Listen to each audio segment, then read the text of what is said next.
what we think of when we think of immigration and what's actually going on. Immigrants aren't just numbers. They're not just statistics that we see when we're watching the news. They're real people that have real problems and are struggling with their lives. And not a lot of people realize this. So, one of the things that I want to talk about is how, even though that we live in New Mexico, which borders on Mexico, we still don't always have these interactions with immigrants. So we may still see them as statistics. But once you talk with them and you get to know them, you realize that's just not true. And so one of the big problems is that people don't understand why these people are immigrating to the United States. Some people think it's to take our jobs, but that's not true. In their countries, places like Mexico, Nicaragua, Guatemala, and El Salvador, there's a lot of poverty, and these people, they're having problems simply being able to feed their children or take care of their families, pay for their education. It's all very difficult for them because if they even have a job, that job won't pay very well. So they decide to immigrate to places like the United States, which they can get a much higher income to send back to support their families. And this causes some problems because they have to travel from their country to the United States fighting against the law, because if they're illegal, it's very difficult to get where they're going. And most of them can't afford to do it legally. So, in this image that you see behind me, these are immigrants riding through a train in Mexico. Now, this is a very popular way for immigrating to the United States, but it's also very dangerous. A lot of them die on their way, thanks to the train itself, gangs.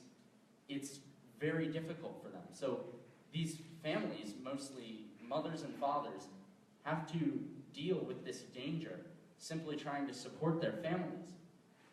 Once they get here, the struggle doesn't end, because they have to stay in hiding from the persecution of citizens here in the United States, and from the law, the fear of being deported back to their country and still being unable to support their families. So, my door here represents both sides of the border. And like you heard earlier from Grant Byerly and Layla Getz, talking about Octavio Paz, he is a Mexican poet and writer, very famous.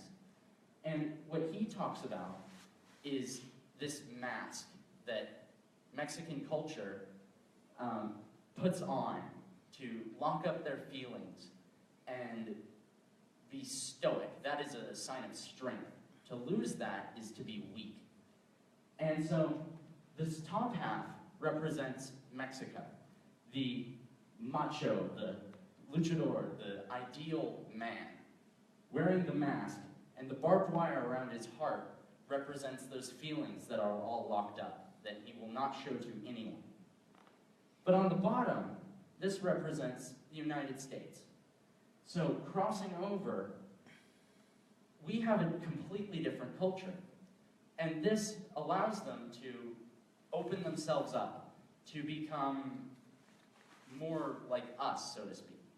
So they open up their feelings. Like here, we think of opening yourselves up to someone else. You have to be really strong to be able to do that. And so crossing over is very difficult in itself, as I talked about physically getting there, but also emotionally. Because to change your culture is unimaginably hard. So here you see an image of some masks and like the luchador that I was talking about. And this is his Octavio Paz's book, one of the books that he wrote, The Labyrinth of Solitude. And the quote that I have on my door is up on the screen. And so great is the tyranny of this dissimulation that although my heart swells with profoundest longing, there is challenge in my eyes and resignation in my voice. And what this sums up is exactly what I've been saying, is that this mask cages the person. And the challenges that they have to overcome coming to the United States simply to support their family are unimaginable. I've never experienced anything like that. I can't relate to it. And yet, they're here in Albuquerque. They're all over the country, just trying to support themselves. So my message that I want you to take away is not to think of immigrants as simply statistics on a graph, but as real people that have feelings and are just trying to live their lives as best they can.